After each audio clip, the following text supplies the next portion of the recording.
Kasih. Saya ke pengacaranya Jumper dulu mungkin ada. Sebelum ke pihak Nasdem. Silakan. Baik, terima kasih Bang Hadi. Bismillahirrahmanirrahim. Assalamualaikum warahmatullahi wabarakatuh. Selamat malam, salam sejahtera buat kita sekalian. Pak Hadi, sebelumnya saya sedikit mengomentari undangan yang ditujukan ke saya sendiri. Saya sebenarnya tepatnya mantan kuasa hukum Jumper.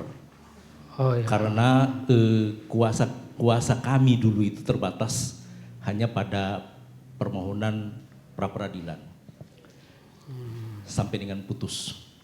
Jadi, namun tidak jadi masalah ketika saya diundang di sini sebagai kuasa hukum ya Jumper. Karena yang akan kita diskusikan di sini salah satunya adalah terkait dengan pra peradilan yang kami ajukan 4 tahun silam. Jadi intinya Bapak bicara ini tidak masuk argo ya. Jadi ini karena sudah bukan pengacaranya. Bang Hadi, terima kasih.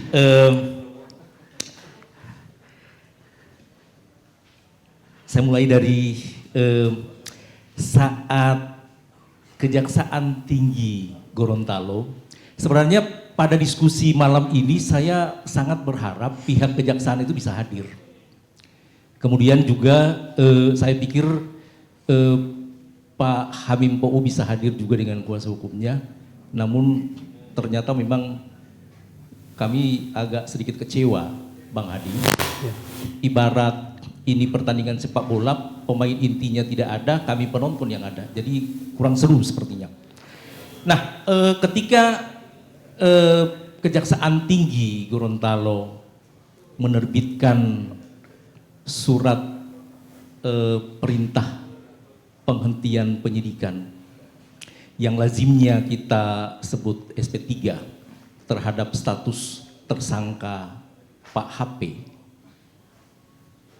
Sepertinya mereka lupa bahwa dalam waktu yang hampir bersamaan mereka juga mengajukan upaya hukum kasasi terhadap putusan pengadilan tindak pidana korupsi yang mengadili 2 orang terdakwa masing-masing Pak Slamet Wiyardi dan Ibu Yuldiawati Kadir. Mohon maaf saya sedikit baca ini karena ini sudah berselang 4 tahun lalu, saya sudah agak lupa nomor perkara pun saya sudah agak lupa. Nah, langkah yang diambil oleh pihak Kejati pada saat itu kami menganggapnya adalah langkah yang terlalu terburu-buru. Karena perkara dimaksud masih dalam tahapan pengajuan kasasi oleh pihak Kejaksaan Tinggi. Jadi belum memiliki kekuatan hukum yang tetap, belum inkrah istilahnya. Mana tahu pada saat pemeriksaan nanti di Mahkamah Agung bisa jadi Hakim Agung, Mahkamah Agung bisa menguatkan putusan. Tadi sudah disampaikan oleh Humas PN bahwa putusannya bebas.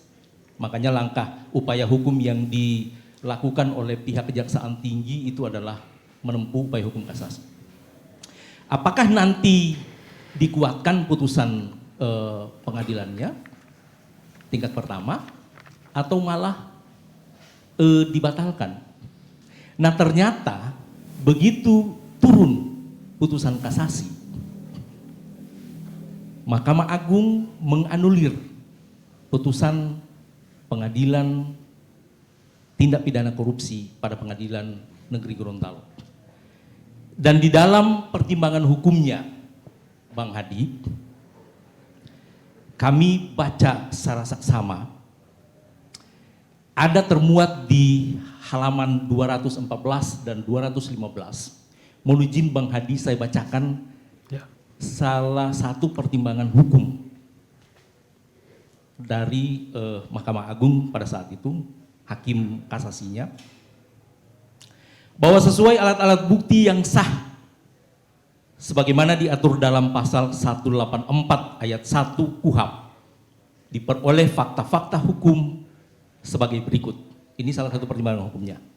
1, bahwa terdakwa Yuldiawati Kadir AMD selaku bendahara bantuan dinas pendapatan, pengelolaan keuangan dan aset daerah Kabupaten Bone Bolango melakukan perbuatan melawan hukum secara bersama-sama dengan Slamet Wiyardi AKMM selaku Kepala Dinas Pendapatan, Pengelolaan Keuangan dan Aset Daerah Kabupaten Bone Bolango dan Hamim POU Eskom SH, maaf, Eskom MH selaku PLT Bupati Bone Bolango. Jadi saya pikir ini jelas, ya. Dan majelis hakim tingkat kasasi memutuskan bahwa kedua terdakwa bersalah melakukan perbuatan melawan hukum yang merugikan keuangan negara. Itu jelas dalam putusannya.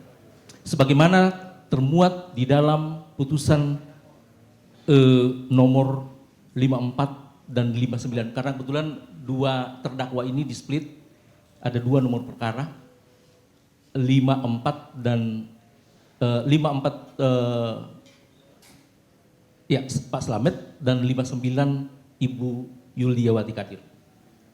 Nah, atas mendasari putusan Mahkamah Agung, putusan kasasi Mahkamah Agung, LSM Jamper melalui kami sebagai kuasa hukumnya pada tahun 2018 mengajukan permohonan pra peradilan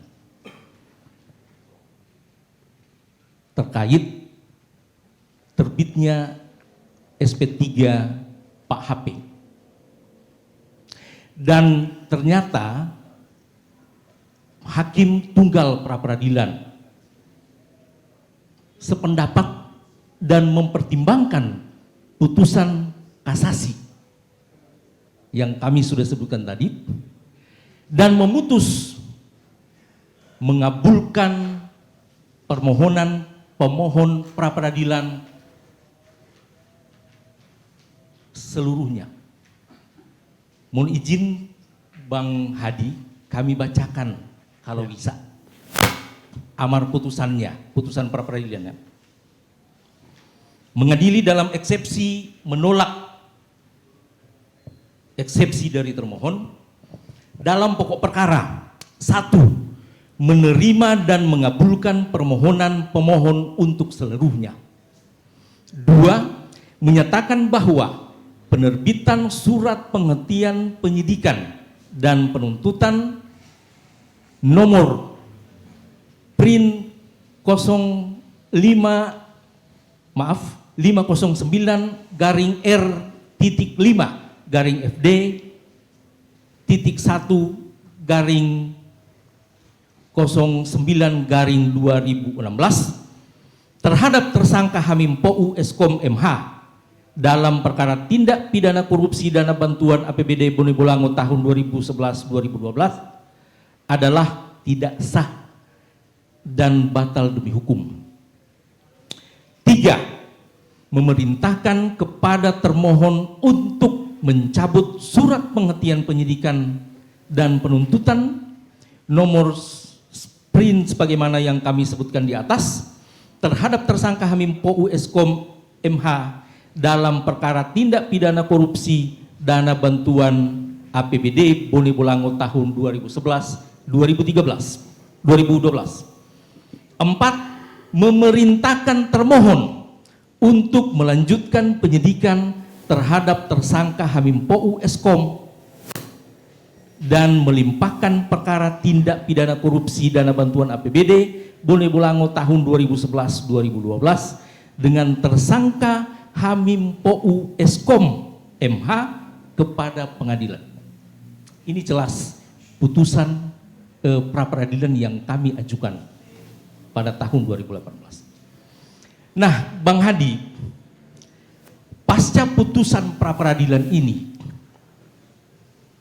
kami baru tahu sebenarnya bahwa pihak Hamim POU melaporkan hakim tunggal pra peradilan pada saat itu, Hakim EN, ke KY. Dan menurut kuasa hukum dari HP, bahwa sudah ada putusan KY yang menghukum Hakim EN yang menurut beliau secara otomatis putusan pra peradilan sebagaimana yang kami sebutkan tadi adalah non executable. Nah, ini saya pikir pernyataan yang sedikit keliru. Yang pertama, Bang Hadi, Ya. setahu kami, mungkin nanti setelah ini Bang Hadi tanyakan kembali ke Humas PN Gorontalo, mereka yang lebih berwenang sebenarnya. Cuman kita ini sama-sama orang hukum, Bang Hadi. Kita pahamlah sebenarnya posisi KY itu seperti apa. Saya baru tahu kalau KY ini bisa memutuskan dan bisa menghukum hakim yang diduga melakukan pelanggaran kode etik. Setahu saya KY itu posisinya cuma merekomendasi penghukuman hasil pemeriksaan kode etik kepada hakim yang diduga melakukan pelanggaran etik. Rekomendasinya kemana? Ke Bawas Mahkamah Agung. Itu pun Bawas kalau sependapat dengan hal itu. Jadi KY tidak, ya saya tidak akan terlalu jauh ke sana, Bang Hadi. Dan yang kedua, setahu kami bahwa penghukuman atau rekomendasi yang diajukan oleh KY kepada Bawas Mahkamah Agung ini sifatnya rahasia. Nah, kalau sifatnya rahasia berarti tidak bisa dirilis oleh orang-orang yang tidak berwenang. Jadi patut dipertanyakan kenapa bisa bocor ke orang lain. Nah, saya khawatir, Bang Hadi, pernyataan oleh kuasa hukum HP yang saya anggap sebagai pernyataan yang sesat, saya khawatir nanti akan disalah tafsirkan oleh masyarakat. Putusan pengadilan itu cuma dapat dibatalkan oleh putusan yang lebih tinggi dari itu. Bukan dibatalkan oleh lembaga di luar lembaga lain. Ini saya pikir khawatirnya begini. Masyarakat nanti kalau dia berperkara di pengadilan kemudian dia kalah, dia merasa tidak puas. Dia cari-carilah kesalahan hakimnya, dia lapor ke KY sana. Ya. Bandingnya di KY. Nanti kalau misalnya KY menghukum hakimnya, masyarakat akan menganggap putusan ini kan akan batal. Ya kan? Nah, itu yang kami khawatirkan. Nah, selanjutnya Pak Hadi nanti tolong ditanyakan kembali ke pihak PN. Kebetulan di sini ada juru bicara PN, ada humas juga. Apakah benar Hakim EN itu menerima sanksi atas putusan pra peradilan yang dikeluarkan? Yang kedua, tolong juga ditanyakan Bang Hadi, apakah benar Pengadilan Negeri Gorontalo telah mengeluarkan penetapan terkait dengan pra peradilan yang dinyatakan non executable. Ini perlu diklarifikasi kembali ke pihak PN. Nah yang terakhir Bang Hadi, memang saya sedikit tertarik dengan judulnya tadi itu. Ya. Penegakan hukum. Dugaan korupsi bansos Bone Bolango, penegakan hukum atau politisasi. Ada tanda tanya di ujungnya. Ya. Kalau ada tanda tanya berarti ada jawabannya. Mudah-mudahan setelah diskusi ini malam, masyarakat kita sudah bisa menemukan jawabannya. Nah tentang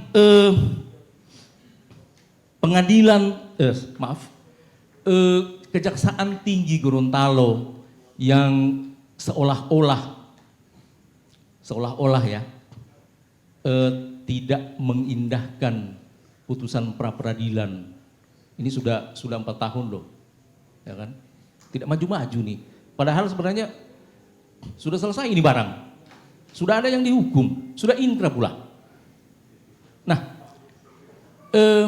saya menganggapnya pihak Kejaksaan Tinggi Gorontalo tidak patuh terhadap hukum acara itu sendiri. Sebagaimana tadi yang sudah disampaikan oleh Humas PN, jelas di pasal 82 tadi sudah dibacakan. Dan saya melihat berani nggak Kejaksaan Tinggi menaikkan kasus ini, atau saya carikan kata-kata yang lebih keras, punya taring nggak, ya kan? Punya taring nggak Kejaksaan Tinggi untuk melanjutkan kasus ini sampai di tahap pelimpahan ke pengadilan negeri, ke pengadilan tindak pidana korupsi terhadap tersangka HP yang notabene adalah kepala daerah. Terima kasih Bang Hadi. Demikian, wassalamualaikum warahmatullahi wabarakatuh. Menurut Bapak alasan Kejaksaan Tinggi menunggu hasil audit BPK bagaimana itu? Saya tidak akan terlalu masuk ke sana Bang Hadi. Makanya tadi saya bilang, saya berharap Kejaksaan Tinggi ada di tengah-tengah kita pada malam hari ini, biar kita mendengar langsung dari pihak Kejaksaan Tinggi, Bang Hadi. Jadi pendapat yang saya tanya, Kejaksaan Tinggi sudah kami undang, tidak bersedia hadir. Baik. Jadi pendapatnya saja. Kalau Kejaksaan masih menunggu audit BPK, sementara kan Mahkamah Agung sudah menyatakan ada kerugian. Iya, sebenarnya acuannya kan di situ. Ini sudah perkara ini sudah selesai sebenarnya. Sudah ada penghukuman, ya kan? Kenapa lagi mau tunggu hasil audit dari BPK? Kan gitu. Nah, memang kalau kita lihat juga kasusnya, ya kasusnya ini kan ini dana bansos ini kalau kita lihat memang tersalur semua juga, ada kwitansinya lengkap. Jadi Pak Bupati ini memang benar-benar itu tersalurkan, walaupun memang ada misalkan melebihi anggaran yang ditetapkan, tapi itu benar-benar tersalur. Jadi di mana kerugiannya? Ada komentarnya? Ya, kalau memang itu salah satu alasan dari pihak Kejaksaan Tinggi, nantilah kita lihat. Ini kan masih proses penyidikan juga. Saya tidak akan banyak mengomentari hal itu. Saya sebenarnya kapasitas saya sebagai pengacara Jumper, dan saya sudah sebutkan dari awal, surat kuasa saya terbatas pada pengajuan pra peradilan. Jadi mohon maaf Pak Hadi, saya tidak akan lebih masuk ke dalam. Iya. Terima kasih. Demikian. Wassalamualaikum warahmatullahi wabarakatuh. Dan setahu saya juga di 2010 itu Pak Hamim Paus sudah mengeluarkan SK pelimpahan kewenangan keuangan ke Pak Slamet itu sebagai Kepala Badan Keuangan. Jadi memang segala urusan keuangan itu sudah dilimpahkan dari Desember 2010. Saya lihat Pak Alion sudah tidak sabar mau bicara, tapi ditahan dulu setelah pesan-pesan berikut.